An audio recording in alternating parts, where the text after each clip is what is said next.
It was an ordinary evening in a quiet small-town diner, tucked away on a sleepy corner street. The diner, known for its rustic decor, old-fashioned photos on the walls, and warm lighting, was a favorite among locals. That night, a few regulars were there, chatting softly over cups of steaming coffee. The waitress, a young woman named Mary, was friendly and well-liked, known for her warm smile and attentive service. But that evening, something unthinkable happened, something the town would never forget. Around midnight, Mary was going about her usual tasks, clearing tables and taking orders. A man at one of the tables took a sip of his coffee and remarked, "Must take guts to work here alone this late." Mary gave a small smile and replied, "There's nothing to fear in this town. It's one of the safest places in the world." Little did she know, that statement would soon prove hauntingly false. As closing time approached, the last customers were an elderly couple finishing their dessert. Mary excused herself to take a few dishes to the kitchen, stepping through the swinging door in the back. But then, minutes went by and she didn't return. At first, the couple thought nothing of it, assuming she must be tidying up in the kitchen. Yet as time dragged on, an eerie silence filled the room. The couple waited, glancing around, and still, there was no sign of Mary. The elderly man eventually grew concerned, stood up, and made his way to the kitchen door, calling out her name. He pushed open the door to look inside, only to be met with an unsettling sight. The kitchen was spotless, brightly lit, and completely empty. Mary was nowhere to be seen. Her coat was still hanging on the rack by the door, her purse sat on the counter, and her small notepad with the evening's orders lay neatly next to it. It was as if she had vanished into thin air. The couple immediately called the police, and soon enough, officers arrived to investigate. They checked security footage, hoping for a clue. On the cameras, they saw Mary walk into the kitchen, but then nothing. No footage showed her leaving through any exit. It was as though she had simply disappeared in that moment, right on camera. Despite a thorough investigation and searches in the following days, there was no trace of her anywhere. From that night on, Mary was never seen again. Over the years, diner employees and locals have kept her memory alive, haunted by her sudden disappearance. Strange occurrences are still whispered about, odd sounds in the kitchen, doors that seem to open by themselves. Locals say that late at night, they feel a chill when passing the diner, and some have even claimed to see a lone waitress quietly moving through the diner, tending to empty tables in the dead of night.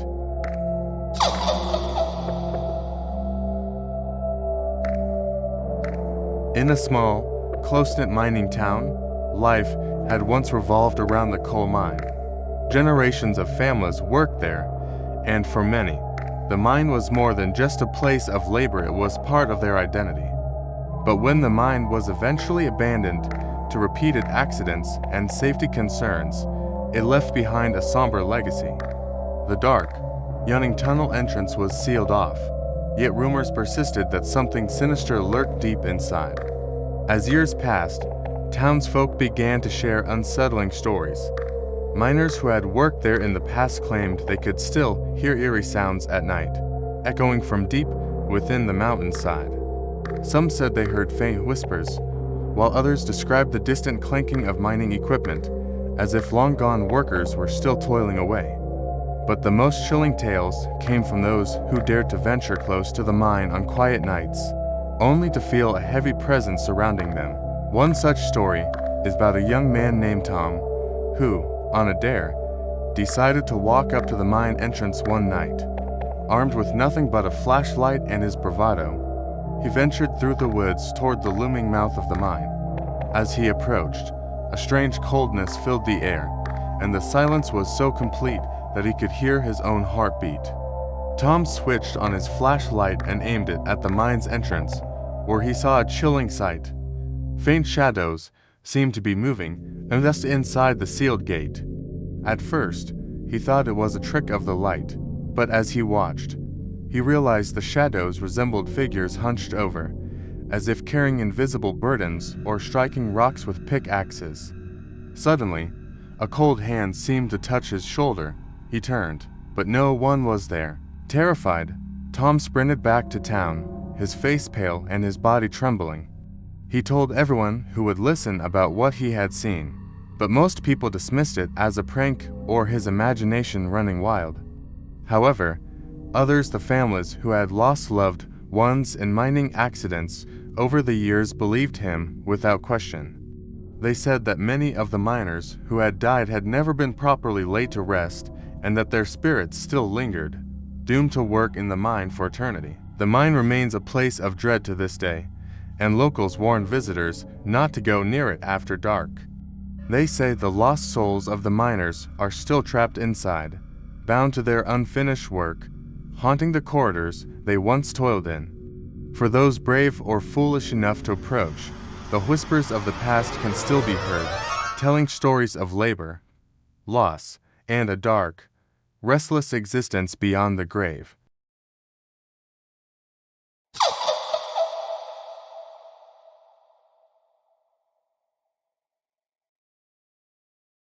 There exists a tiny, isolated town tucked away in the mountains, known only by whispers and unmarked maps. The town's population is small and close-knit, made up of families who have lived there for generations.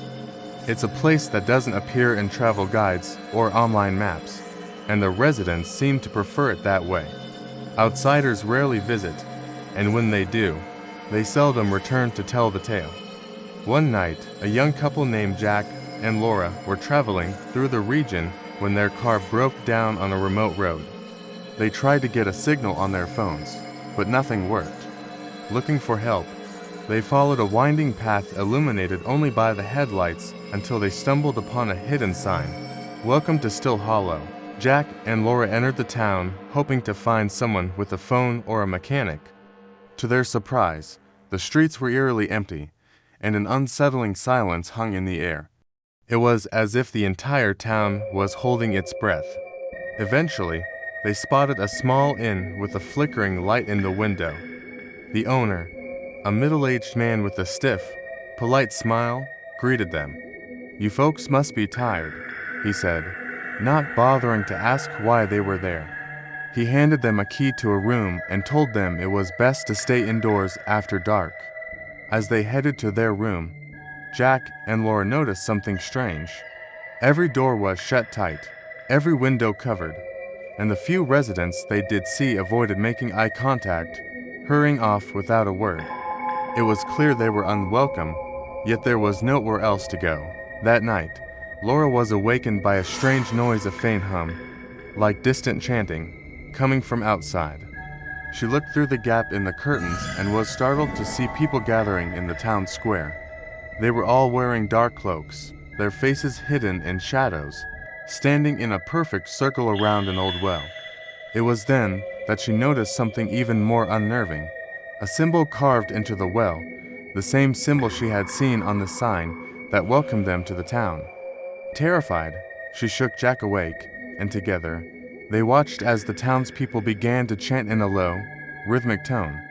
Laura felt a chill run down her spine as they repeated a phrase she couldn't quite understand.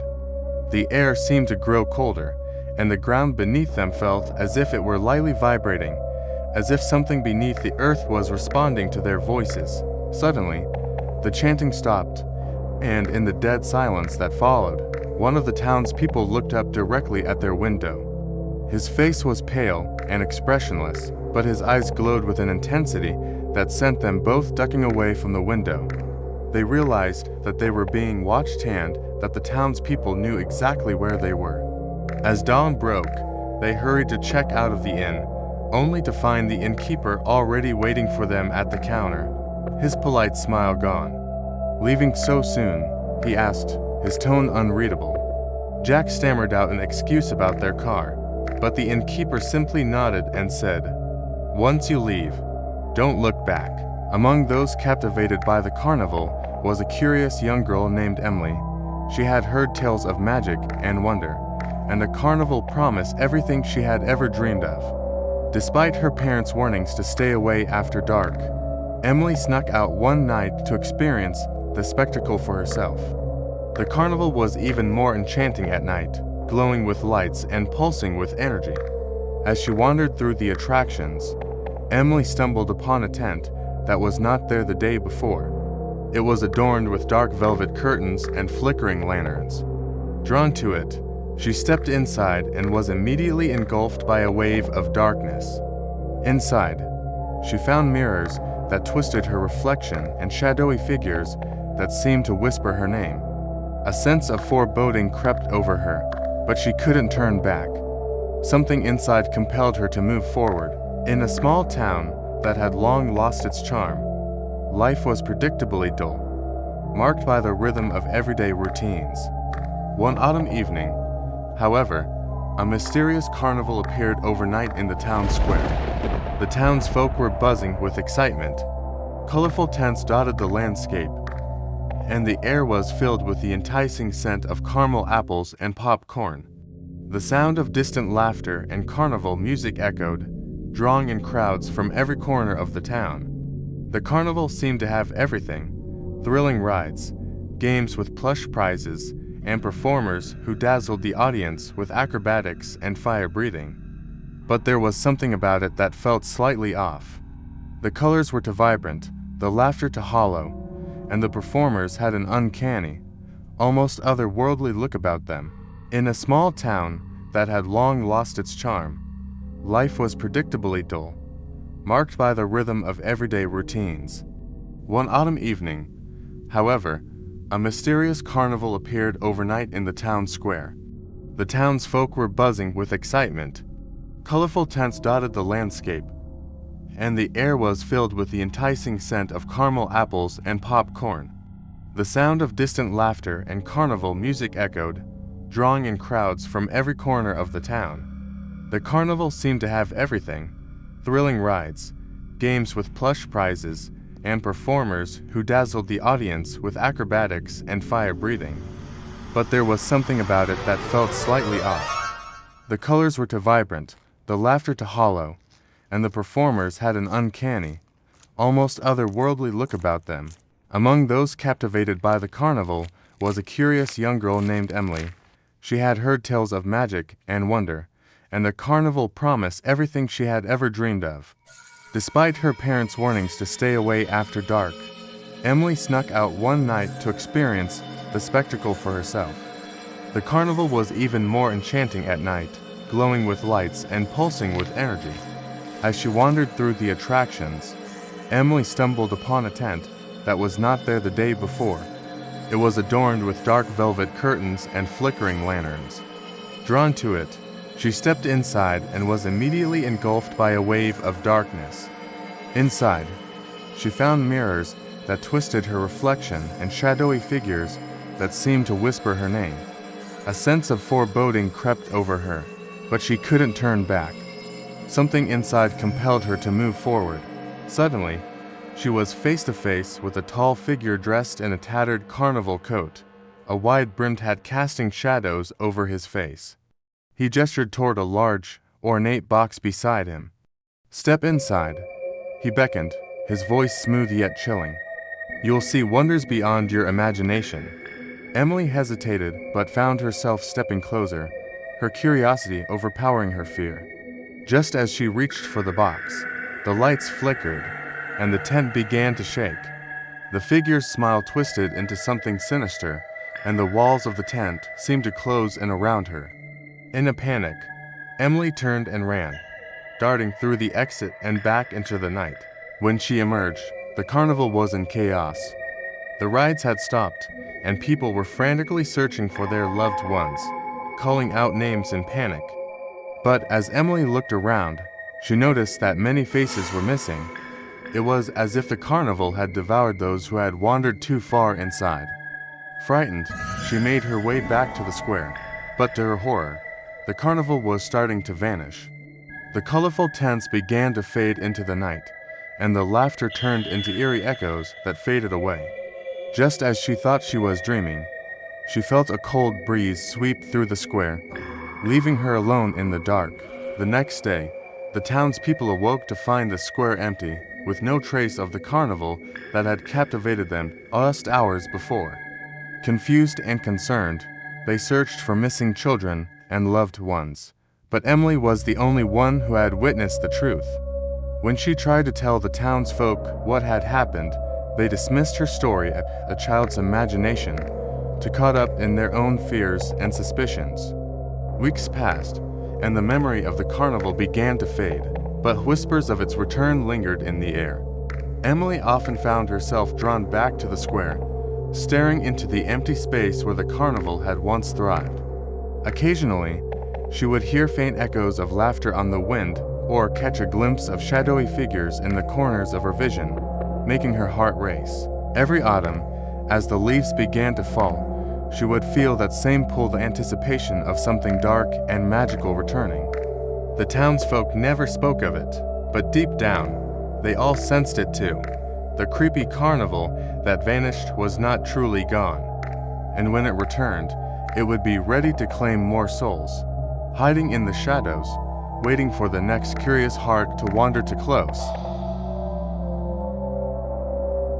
On a foggy night, a young man named Alex was driving home from a late shift at work.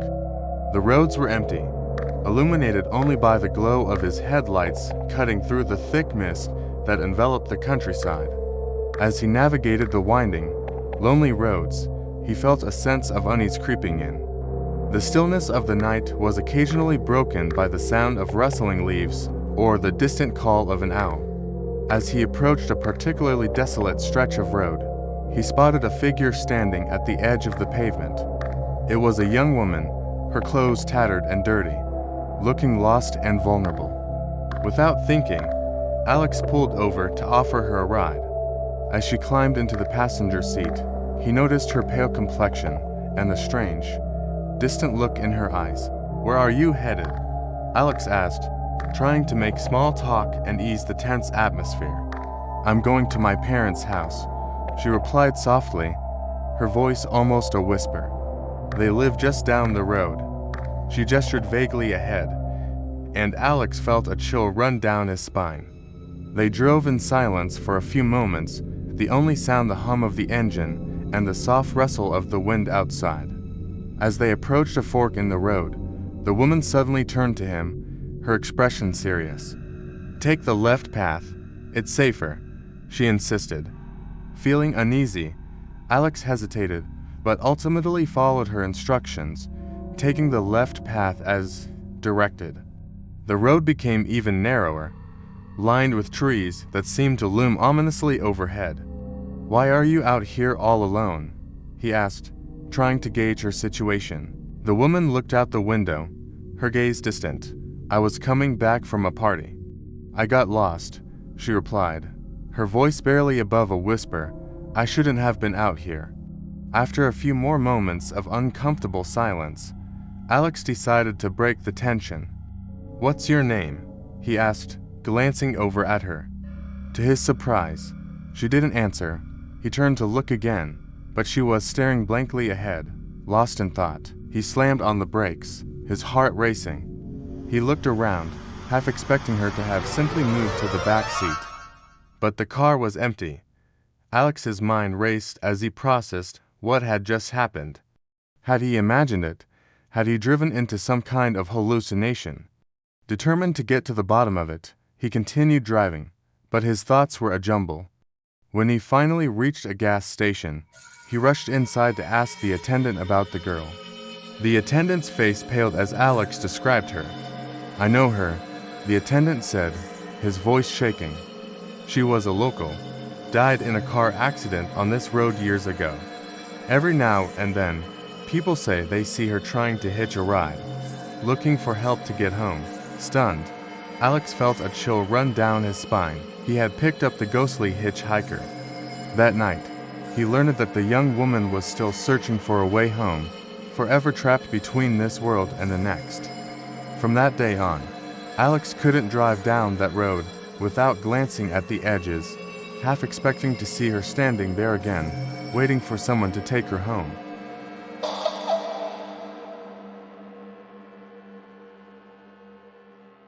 In the heart of a dense forest, there stood an old, abandoned cabin that had long been the subject of local lore. In the heart of a dense forest, there stood an old, abandoned cabin that had long been the subject of local lore. The townspeople whispered tales of the cabin's dark history, recounting stories of those who had ventured inside never to return. Children dared each other to approach it, but no one ever had the courage to go in. They called it the Cursed Cabin, believing it was haunted by the spirit of its last occupant, a reclusive man who had vanished under mysterious circumstances. One autumn, a group of adventurous friends Mark, Sarah, Jenna, and Tom decided to spend a weekend camping in the woods. The stories about the cabin intrigued them, and they made a plan to visit it as part of their adventure. As they approached the cabin, the atmosphere changed. The air grew colder, and the once vibrant colors of the forest seemed muted under the dim light of their flashlights. The cabin stood ominously, its windows dark and its wooden walls weathered and cracked. Despite the chill, the group pressed on, fueled by curiosity and the thrill of exploring the unknown. Inside, the cabin was a time capsule of decay. Dust motes danced in the air, illuminated by their flashlights as they swept the beams across the crumbling furniture and peeling wallpaper. Jenna, feeling a chill, suggested they leave, but the others dismissed her fears, laughing off the notion of a curse. They decided to spend the night, planning to scare each other with ghost stories. As darkness fell, they gathered in a circle on the dusty floor, sharing tales of fright. But as the night wore on, their laughter faded, replaced by a growing sense of dread. Without warning, the cabin shook violently, and the temperature dropped even further. The friends stumbled back in terror as the walls seemed to pulse, and the strange symbols began to glow with an eerie light. A ghostly figure emerged from the shadows, the man from the photographs, his eyes filled with sorrow and anger. "Leave this place," he wailed, his voice echoing around them. "You've awakened the curse." Panic set in, and the friends scrambled to the door, but it wouldn't budge. The cabin had become a prison, trapping them inside. The ghostly figure loomed closer, his form flickering as he pointed to the symbols on the wall. "You've disturbed the restless spirits. You must appease them." With no other choice, the friends frantically searched the cabin for anything that could break the curse. They found an old, dusty journal belonging to the man, filled with desperate entries about his attempts to communicate with the spirits and his regrets for not leaving the cabin. As they read aloud, the figure grew more agitated, and the cabin continued to tremble. In a moment of desperation, Sarah shouted, "We're sorry, we didn't mean to intrude." She begged for forgiveness, her voice trembling with fear. The others joined in, expressing their remorse for disturbing the cabin. As their words filled the space, the ghost paused, his expression softening. "Set me free," he whispered, a tear glistening in his spectral eye. "Help me end the curse." Realizing they needed to perform a ritual, they gathered the remnants of the man's belongings, a few personal items they found scattered throughout the cabin. With shaky hands, they placed them in a circle and began to recite the words from the journal, hoping to bring peace to the restless spirit. As they completed the ritual, the cabin shook one last time, and a blinding light enveloped them. The ghost's anguished expression transformed into relief, and he slowly faded away, leaving behind a soft whisper of gratitude. The door swung open, and the friends stumbled outside into the cool night air, gasping for breath. The cabin stood silent, no longer an ominous presence, but a relic of a tragic past. They vowed never to return, forever changed by the experience. The next day, the townspeople were shocked to learn that the curse had been lifted. From that day on, the cabin remained a silent witness to the past, no longer haunted but a reminder of the importance of respecting the stories and spirits of those who came before. The friends knew that some places held secrets too deep to explore, and they had narrowly escaped the clutches of a lingering curse.